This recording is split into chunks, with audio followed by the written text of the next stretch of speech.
এসেছি? বলেন, আসেনি। একজন মানুষ শুধু বিনা পিতাতেই এসেছে, তবে মাতা লেগেছে। তিনার নাম কি জানেন আপনারা? ঈসা আলাইহিস সালাম। মাশাআল্লাহ। তো পৃথিবীতে যতজন মানুষ এই দুনিয়াতে আসবে বা এসেছে, একটা মাধ্যম আছে। আদম আলাইহিস সালাম আর হাওয়া আলাইহিস সালামকে ছেড়ে ব্যতীত পৃথিবীতে সিস্টেম আল্লাহ বানিয়েছে যে পিতামাতার মাধ্যম দিয়ে এই দুনিয়াতে মানুষ জন্মগ্রহণ করবে। এটা হচ্ছে রুলস। পিতামাতার মাধ্যমে মানুষ জন্মগ্রহণ করবে, আসবে, এটা নিয়ম, রুলস। তার জন্য আল্লাহ তাআলা নিয়ম বানিয়েছে, রুলস বানিয়েছে, পদ্ধতি বানিয়েছে। আর সেই পদ্ধতির কারণেই আল্লাহ তাআলা পিতার মর্যাদা দিয়েছে এবং মাতার মর্যাদা দিয়েছে। পিতার সম্মান দিয়েছে, মাতার সম্মান দিয়েছে। আজকে আপনি ছেলে হয়ে আছেন, সন্তান হয়ে আছেন, কালকেও আপনি পিতা হবেন। আপনি আজকে পিতা হয়েছেন, গতকালে আপনিও ছেলে বা আপনিও সন্তান ছিলেন। কেউ কি এ কথাটা অস্বীকার করতে পারবে? কেউ পারবে না। তার মানে আমরা প্রত্যেকেই সন্তান, আমাদের আছে বা আমরা ছিলাম, আর আমাদের পিতা আছে বা আমরা কাউরির পিতা। এখন আল্লাহ তাআলা এই সম্পর্কটা বানিয়েছেন। পৃথিবীতে যে যার পেট থেকে জন্ম নিতে হবে তাকে মা বলতে হবে, আর যে তার সাথে থাকবে পিতা হিসাবে তাকে পিতা বলতে হবে, বাপ হিসাবে। এই কথাটা কে শিক্ষা দিয়েছে পৃথিবীতে বলতে পারবেন একজন মানুষ? কে দিয়েছে শিক্ষাটা? কোন নিয়ম, কোন পণ্ডিত? পৃথিবীতে সবচেয়ে প্রথম যে এটা তোমার বাবা হলো, এটা তোমার মা হলো, এটা খালা হলো, এই শিক্ষাটা আসলো কোথা থেকে? কে দিয়েছে? কিভাবে আসলো? আপনি কেমন করে বললেন এটা আমার বাপ? কেমন করে বললেন? এই সম্পর্কটা কিভাবে হলো? যাকে তাকে কি বাপ বলা যাবে? যাকে তাকে কি আপনি মা বলবেন? তাহলে একটা সম্পর্কর নিয়ম আছে, রুলস আছে। বিনা রুলসে আপনি পিতা বলছেন না, বিনা রুলসে, বিনা নিয়মে আপনি মা বলছেন না। তাহলে এই মা বাবার সিস্টেমটা চালু, এটা যে পদ্ধতি, সে পদ্ধতি আল্লাহ দিয়েছেন, রাসূল দিয়েছেন, জানিয়েছেন, বুঝিয়েছেন এবং সম্পর্কের মাধ্যম দিয়ে সম্মান বাড়িয়েছেন। সেই সম্পর্ক যদি আমরা নষ্ট করি, পিতাকে পিতার মর্যাদা না দিই, তাহলে আমরা দুই ভাবে গুনাহগার হব, দুই ভাবে গুনাহগার হব। সেই দিকে আমি যাচ্ছি না, কথা বলছি পিতা ও মাতা সম্পর্কে। আল্লাহ তাআলা পিতা বানিয়েছেন, মাতা বানিয়েছেন প্রত্যেক মানুষের জন্য। একদিন আপনার পিতামাতা আছে, আর একদিন আপনি পিতামাতা হবেন, এই কথাই স্বাভাবিক। কাজেই পিতামাতা সম্পর্কে আল্লাহ আদেশ করছেন, আদেশ। সকল পিতামাতা আর সকল ছেলে মেয়েকে আদেশ করে বলছেন, ওয়াকাদা রাব্বুকা আল্লা তা'বুদু ইল্লা ইয়াহু ওয়া বিল ওয়ালিদাইনি ইহসানা। আল্লাহ আদেশ করছেন। আল্লাহ তাআলা এইভাবে মানুষকে বলছেন, শোনো আদম সন্তান, তোমাদের পিতামাতা আছে, পিতামাতাকে মানতেই হবে, মানাই লাগবে, যে কোনো মূল্যে, যে কোনো ভাবে মানতেই হবে, একেবারে মানাই লাগবে। পিতামাতার অবদ্ধতা হওয়া যাবে না। কাজে কামে, চলাফেরায়, খাওয়া দাওয়ায়, সবকিছুতেই বাবা যদি বলে 10 আর 10 কত রে, তা আপনি বললেন 20, পিতা যদি বলে এটা 21 হবে, তাও মানা লাগবে, তাও মানা লাগবে আপনাকে, কারণ উনি পিতা, উনি মা।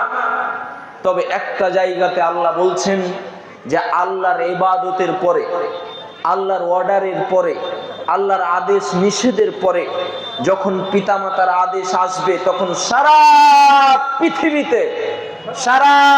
পৃথিবীতে যদি আমি ভারতবর্ষের কথা বলি, তো ভারতবর্ষে নাই নাই করে কত আছে, 140-45 কোটি আমরা এখানে বসবাস করি এই ভারতবর্ষে।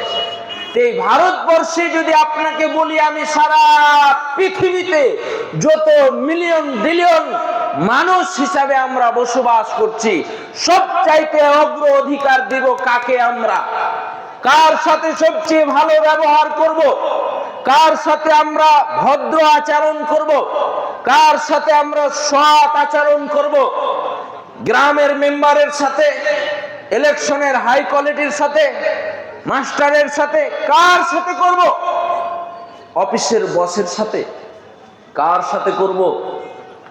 আল্লাহ কোরআনে বলছেন, তুমি আমার অর্ডারের পরে, আল্লাহর ইবাদতের পরে পরেই আল্লাহ যে ফরজ জিনিসগুলো বলেছেন, আদেশ এবং নিষেধ, সেইগুলো মানার সাথে সাথে তুমি সঙ্গে সঙ্গে তোমার পিতা মাতার তুমি আদেশ পালন করবে। আর পিতা মাতার আদেশ পালন করার মাধ্যমে যদি কোরআন এবং হাদিসের উল্টা কোনো নিয়ম যায়, তাহলে সেখানে পিতা মাতাকে নম্রতা ও ভদ্রতা বজায় রেখে তাদের আদেশটাকে আপনাকে মানতে হবে না, এড়িয়ে চলে যেতে হবে। পারলে তাদেরকে বুঝাবেন, না পারলে চুপ থাকবেন। ওরা যদি আপনাকে উল্টা পাল্টা বলে, যেটা আপনিও বুঝতে পারছেন যে কোরআন বিরোধী, হাদিস বিরোধী, সুন্নাত বিরোধী, তাহলে আপনি ওখানে ওদের সাথে খারাপ আচরণ করবেন না। পদ্ধতি এই যে আপনি তাদের সাথে খারাপ আচরণ না করে সম্মান আর ভালো ভদ্রতা আচরণের সাথে তাদের কাছ থেকে লাইনটা একটু কেটে নেবেন, নিজে সংযত হবেন, নিজে খামোশ হবেন, নিজে চুপ হবেন, মুখটা বন্ধ রাখবেন। কিন্তু যদি আল্লাহর আদেশ নিষেধ হিসাবে বাপ মা আপনাকে অর্ডার দেয়, বাপ মা আপনাকে যদি বলে, তাহলে যে কোনো মূল্যে আপনাকে মানা লাগবে, যে কোনো পদ্ধতিতে আপনাকে মানতে হবে, যে কোনো নিয়মে আপনাকে মানতে হবে। কারণ আল্লাহ রাসূলের পরে আপনাকে সবচাইতে পৃথিবীর মধ্যে যদি আপনাকে অগ্রাধিকার দিতে হয় পৃথিবীর সকল মানুষকে উপেক্ষা করে, পৃথিবীর সকল মানুষকে উপেক্ষা করে আল্লাহ এবং আল্লাহর রাসূলের পরে, আল্লাহ এবং আল্লাহর রাসূলের পরে যদি পিতামাতার কোনো আদেশ, পিতামাতার কোনো নিষেধ, পিতামাতার কোনো নিয়ম, পিতামাতার কোনো পছন্দনীয়, পিতামাতার কোনো অপছন্দনীয় যদি হয় আল্লাহ এবং আল্লাহর রাসূলের পরে, তো সারা গ্রামবাসী যদি আপনাকে থু থু থু বলে, যদি সারা দেশবাসী আপনাকে বলে লোকটি খারাপ, আর আপনার পিতামাতা যদি তুমি কাজটা করো, যদি এ কথা বলে, তাহলে আপনার জন্য জরুরি হবে যে আল্লাহ আল্লাহ রাসূলের পরে পুরো গ্রাম কি ভাবলো সেটা চিন্তা করতে হবে না, পুরো দেশবাসী কি ভাবলো সেটা ভাবতে হবে না। পিতামাতার কথাটাই আপনাকে অগ্রাধিকার দিতে হবে, পিতামাতার কথাটাই আপনাকে মানতে হবে। হলো এগুলো কাজ কি হলো? খুব ডিস্টার্ব হচ্ছে, কিন্তু আমি ওয়াজ ভুলে যাচ্ছি। এমনি তো বৃষ্টিতে মাথা ঠান্ডা করে দিয়েছে সবারই। তো পিতামাতার অধিকার আর অগ্র অধিকার আমাদেরকে দেওয়া লাগবে। এখন কথা হচ্ছে যে কথাটা বললাম এতক্ষণ ধরে, যদি আপনাকে পিতামাতা বলে বেটা আল্লাহর সাথে শিরিক করো না, তাহলে আপনি আর ওই আন্দোলনে যেতে পারবেন না যে আন্দোলনে বন্দে মাতরম বলা হয়।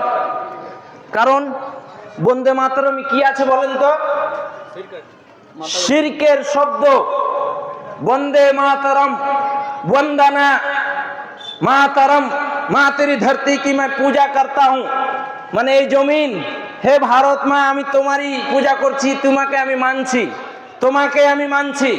তাহলে আপনারা একজন বলেন তো চিৎকার করে, কে এই জমিনকে মানছেন না এই জমিনওয়ালাকে মানছেন? একজন বলেন তো আমার সামনে, ভাই বলেন।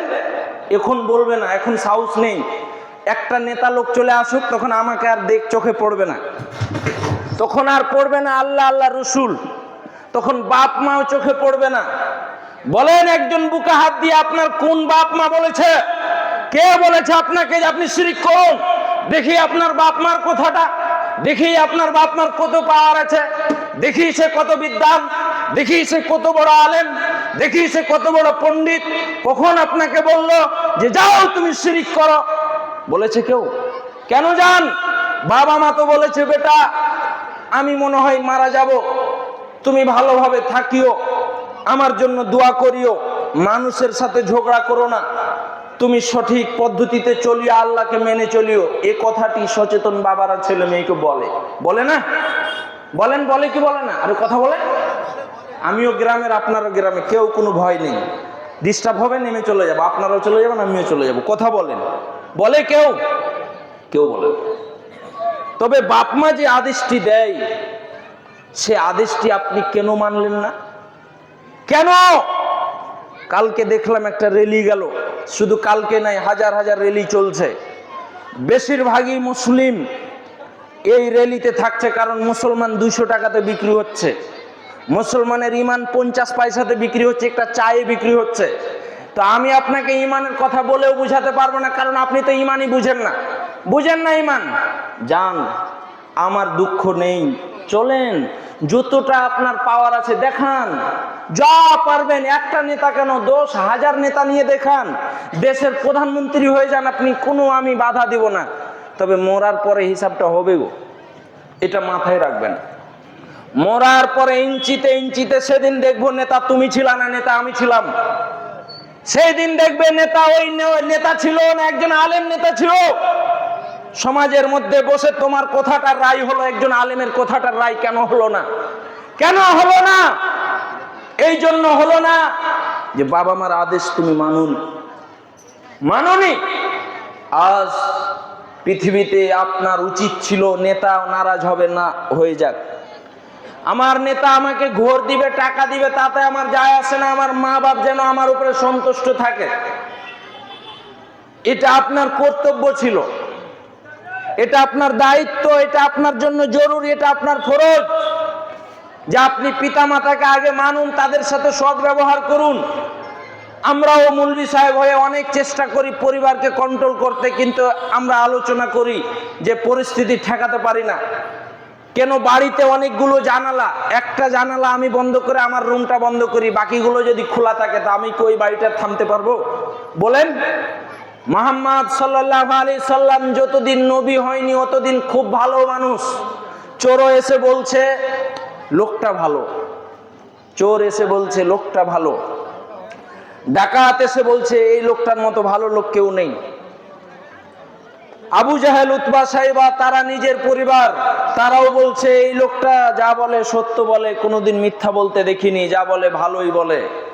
যেদিন থেকে কোরআনের কথা আলোচনা করতে শুরু করলো, হাদিসের কথা পয়েন্টে পয়েন্টে বুঝাতে মানুষকে মনে করলো, মানুষের অধিকার ফিরিয়ে দেওয়ার কাজ করলো, উঁচে কণ্ঠে যেদিন বলল হে পৃথিবীবাসী শোনো, আজকে আমি তোমাদেরকে একটি কথা বলছি, তোমরা আল্লাহকে মানো আর এই শিরকের পূজাকে ছেড়ে দাও। প্রথম কথা যখন এটা বের করলেন, তখন নিজের পরিবার থেকে নিজেরই চাচা বের হয়ে বলল একে হাঁকাতে হবে, একে পিটতে হবে, একে বের করে দিতে হবে। উল্টা বলছে পাগল হয়ে গেছে। কথাটার মধ্যে কি কোনো ভেজাল আছে? বলেন তো, কথাটার মধ্যে ভেজাল নেই। আজ একটা মৌলভী সাহেব যদি সৎ কথা বলে আর হক কথা বলে, ওর পিছে লোক এত লাগবে যে এটাই এমন ভাবে লাগবে যেমন ভাবে পিপিলিকা যদি একটু চিনি দেখে, মিষ্টি কিছু দেখে, তো যেমন ভাবে সব পিপিলিকা এসে ওর ওপরে চড়ে খাওয়ানো শুরু করে আর চিমটে ধরে নেয়, সেই রকম ভাবে লেগে যাবে। কারণ আপনি তো আল্লাহর কাছে মিষ্টি, আল্লাহর কাছে আপনি মিষ্টি, তার জন্য আপনার পিছনে লাগবে পিপিলিকা। কে না? তো যারা কোরআন কথা বলবেন আর হাদিসের কথা বলবেন, ওরাও মুসলিম, ওরাও ভালো। তো ও কেমন মুসলিম?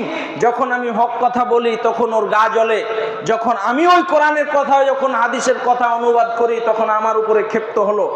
শুধু আমার উপরে নাই, আপনি উঠান মুহাম্মদ সাল্লাল্লাহু আলাইহি সাল্লাম, আজ পর্যন্ত ইতিহাস, আজ পর্যন্ত তারিখ, আজ পর্যন্ত পৃথিবী সাক্ষী, আজ পর্যন্ত সবুত, আজ পর্যন্ত দলিল আছে যে আল্লাহর নবী এত ভালো মানুষ, এত ভালো মানুষ, এত ভালো মানুষ যে উনার চাইতে আর কেউ পৃথিবীতে ভালো মানুষ ছিল না, আর কেউ কিয়ামত পর্যন্ত আসবে না। সেই লোকটাকে বাড়ি ত্যাগ করতে হলো, গ্রাম ছেড়ে দিতে হলো। সেই লোকটাকে পাথর দিয়ে গ্রামের মানুষ মারলো। সেই লোকটাকে ধরে জেলে বন্দি করার জন্য এত কথা, হত্যা করার জন্য এত আলোচনা, এত পুরস্কার আর এনাম দিতে শুরু করলো। কেন? অপরাধটা ছিল হক কথা বলা। আজ আমি যদি হক কথা বলি, আমাকে গ্রাম থেকে তো বের হতেই হবে, এটা আমি জানি। ইমাম আহমদ ইবনে হাম্বল অন্তত কমপক্ষে 10 লক্ষ হাদিসের হাফেজ। আমরা কোটা হাদিস জানি, কোটা হাদিস মুখস্থ আছে আমাদের কাছে, মানি বা কোটা? ওরা 10 লক্ষ হাদিসের হাফেজ গো, হাফেজ। 10 লক্ষ হাদিসের হাফেজ, এত বড় একজন পণ্ডিত, কাছাকাছি এত বড় যোদ্ধা আলেম, তিনাকে এখন আমি দেখি নিজামিয়া মাদ্রাসায়, বাড়ি যেহেতু সামনে, বহুবার বারণ করার পরেও দেখি মাদ্রাসা বন্ধ ছিল, শিক্ষক ছাত্র নেই, তো ওই পাড়ারই কিছু ছেলে কুকুর মারে, অথচ বারণ করার পরেও শুনে না। জানি না ওগুলো পিতামাতা দিয়ে এসেছে না অন্য সিস্টেমে এসেছে। কুকুরকে গেট লাগিয়ে, আগে কুকুর মারতো তো গেট ছিল না, এখন গেটটা বন্ধ করে দিল, দিয়ে তোর দৌড়াতে শুরু করলো। কুকুরটা কোন দিকে পালাবে খুঁজে পায় না। আরে মুসলমান জাতি শোনো, এই কুকুরকে পানি পান করিয়ে একজন জানি মহিলা, ব্যভিচারিণী মহিলা জান্নাত লাভ করেন, আর তুমি মাদ্রাসার গেট লাগিয়ে দিয়ে কুকুর মারছো। বলো তোমার বাপের কি শিক্ষা আছে, তোমার শিষ্টাচারের কি শিক্ষা আছে, আর আমাদেরকে কোন জায়গাতে দাঁড় করতে চাচ্ছ তুমি? তো এই কুকুর মারছে, তো কুকুরকে মেরে ওরা গলাতে একটা রশি দিয়ে টানতে টানতে নদীতে ফেলে আসছে। 10 লক্ষ হাদিসের ইমাম কাছাকাছি, উনি হক কথা বলার কারণে মানুষ ওই সময় পরিস্থিতি এমন নিয়ে আসলো, ওকে ওই রকম ভাবে ধরে মেরে আর ওই কষ্ট দিয়ে কুকুরের মতো ধরে দড়ি দিয়ে আর হাত টানাটানি ছেঁচাছেঁচি শুরু করেছে। কেন? হক কথা বলেছে সে, ভালো কথা বলেছে সে। আমি যদি এখানে আপনাকে বলে, তোমার আব্বাকে তুমি কখনো উঁচু গলায় কথা বলবা না, এই কথাটা বলি, বাপের জন্য খুব ভালো, বাপ বলছে আজ মমলি অজটা ভালো করেছে, আর বেটা বলছে থাম তুই, তোর আব্বার সামনে আমি দেখাবো তোকে, হবে না? হবে না বলেন? আর ভয় পাচ্ছেন কেন? ভোট ওটাই হবে যেটা আসছে, বলেন। যার পক্ষে ওয়াজ যাচ্ছে সে তো বলছে আলহামদুলিল্লাহ, একজন মানুষ, আমি তো এই গ্রামে মানুষ হচ্ছি, ও কিন্তু জমি কয়েকজনের মেরে খেয়েছে, এটা আমি খুব ভালোভাবে জানি, কিন্তু ওর 5 কাঠা জমি কিন্তু কেউ নিয়ে নিয়েছে। তখন আমি একবার খুতবা দিয়েছি এখানে, তখন ওই জমির ব্যাপারে বলেছিলাম, তখন আমাকে বুক পাড়া দিয়ে ধরে বলছে আজকে ওয়াজটা এত সুন্দর হলো গো, এইরকম ওয়াজ আমি জীবনও শুনিনি। কেন? ওর পক্ষে গেছে, আর ওর বিপক্ষে যেটি গেছে আমাকে তখন ওরা বলছে ও তো নিজেই ঠিক নাই, তো ও করবে কি? তো এখন ওরা আমাকে ভাগাভাগি করতে শুরু করলো। ঠিক তেমনি যখন আপনি হোক কথা সমাজে বলবেন, হোক পিতামাতা, হোক ভাই বোন, তখন আপনার জায়গা হবে না, এটা আমি জানি। আজ 16-17 বছর মাদ্রাসায় পড়াশোনা করে কোরআন হাদিস ঘেঁটে ঘেঁটে আমি এই পর্যন্ত পৌঁছেছি। আমি যখন ইউপি উত্তরপ্রদেশে পড়ি, সবচেয়ে খারাপ মানুষ সমাজে কে গো? না তো যে মৌলভী সাহেবটা কোরআন হাদিসের ঠিক ঠিক কথা বলে। যখন আমি বাংলাদেশে গেলাম, সবচেয়ে খারাপ মানুষ কে গো? না তো আব্দুর রাজ্জাক বিন ইউসুফ, কারণ উনি কোরআন হাদিস ছাড়া কিছু বুঝে না। তার জন্য ওকে ওর মাদ্রাসার গেটের সামনে প্রাচীর দাঁড় করছে, গেটের সামনে, যাতে ও মাদ্রাসা থেকে বের না হতে পারে। কে? না তো গ্রামেরই মুসলমান। মাদ্রাসার সামনে প্রাচীর দাঁড় করছে, দিয়ে বলছে আব্দুর রাজ্জাক সাহেব যেন গাড়ি না বের করতে পারে। ওর গেটের সামনে গান জুড়ে দিল, ডিজে বাজিয়ে দিল, আরো কত কি, যাতে বদনাম হয়। ভিডিও বানিয়ে দিয়ে মানুষ ছেড়ে দেয় নিজের চোখে দেখা। কারণ কি? মানুষটা কোরআন হাদিসের সত্য কথা বলে।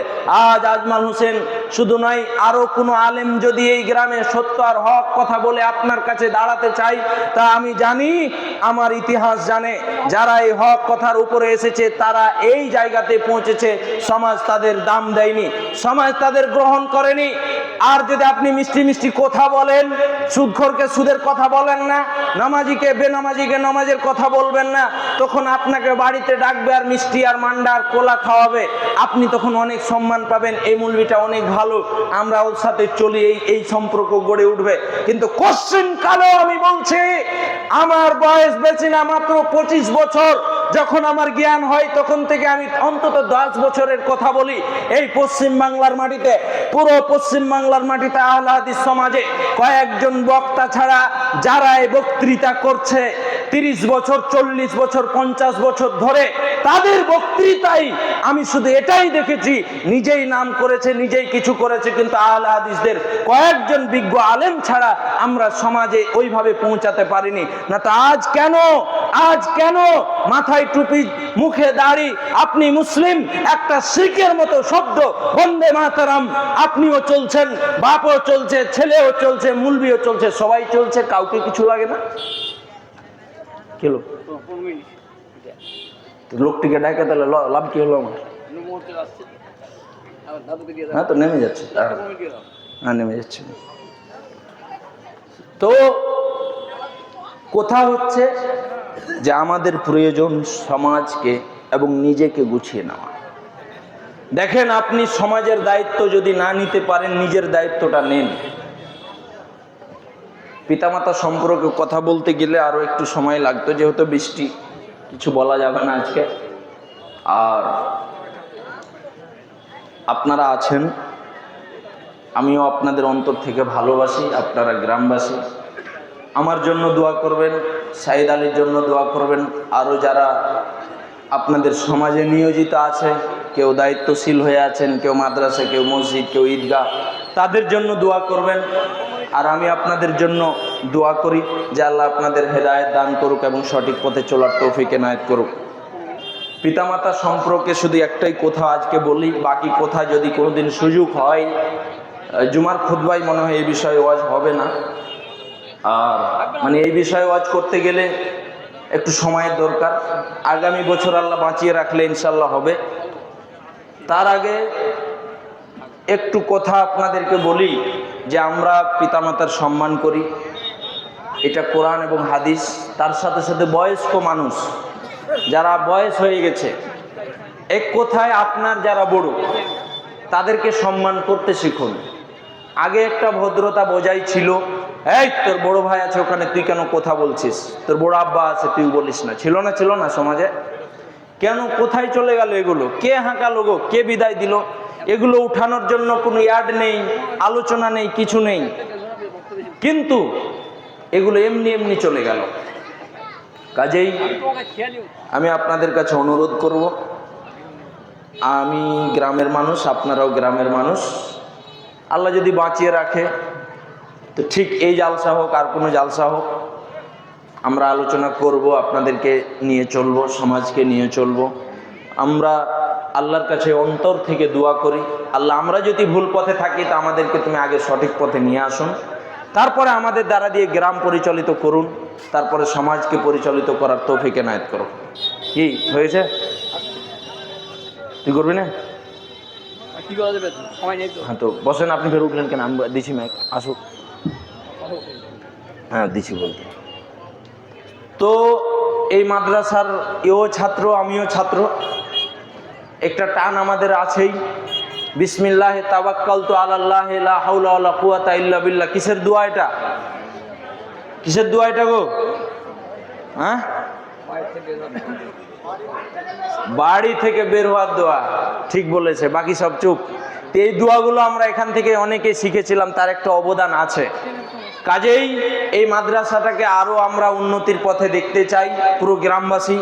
এখানে শিশু বাচ্চাগুলো আসুক এবং এই প্রতিষ্ঠানকে, মেয়ে ছেলে যেইভাবে হোক, দোয়া দুরুজ দিয়ে ভরে এই প্রতিষ্ঠানকে আরো উন্নতভাবে আমরা দেখতে চাই। এখন কার মাধ্যমে আল্লাহ করাবে, যার মাধ্যমে হবে আল্লাহ তার মাধ্যমে আপনি করান, এবং পরামর্শ দিয়ে দোয়া দিয়ে এই প্রতিষ্ঠানের পাশে আমি থাকবো ইনশাআল্লাহ, এবং আমরা থাকবো। যেভাবেই হোক আল্লাহ তুমি এই প্রতিষ্ঠানকে এবং এই প্রতিষ্ঠানের ছাত্র শিক্ষক সকলের মাঝে তুমি হেদায়েত এবং বরকত ও রহমত তুমি বর্ষণ করো, আমরা বলি আমিন। আজকে এই বৃষ্টির কবলে আমাদের জালসাটা এলোমেলো হয়ে গেল, তার জন্য আপনাদের কাছে দুঃখিত যে আপনাদেরকে বসার এবং দাঁড়িয়ে থাকার কোনো সুযোগ বা ওইভাবে শ্রবণ করার বা বক্তৃতা দেওয়ার আমরা পরিস্থিতি অনুকূলে নিয়ে আসতে পারলাম না। তারপরেও যতটুকু হয়েছে আল্লাহর উপরে অগাধ বিশ্বাস ও ভালোবাসা রেখে আমরা শুকরিয়া আদায় করি। এরপরে যিনি বক্তা আছেন আপনাদের সামনে আলোচনা করবেন, আপনারা কেউ উঠে যাবেন না, শুনবেন। এমনিতে জালসাটা এলোমেলো হয়ে গেল, শুনে তারপরে এখান থেকে যাবেন। আর আপনার কিছু বলার থাকলে আপনি বলুন। আসসালামু আলাইকুম ওয়া রাহমাতুল্লাহি ওয়া বারাকাতুহু। সালাম শেখ, কাইফা হালুক?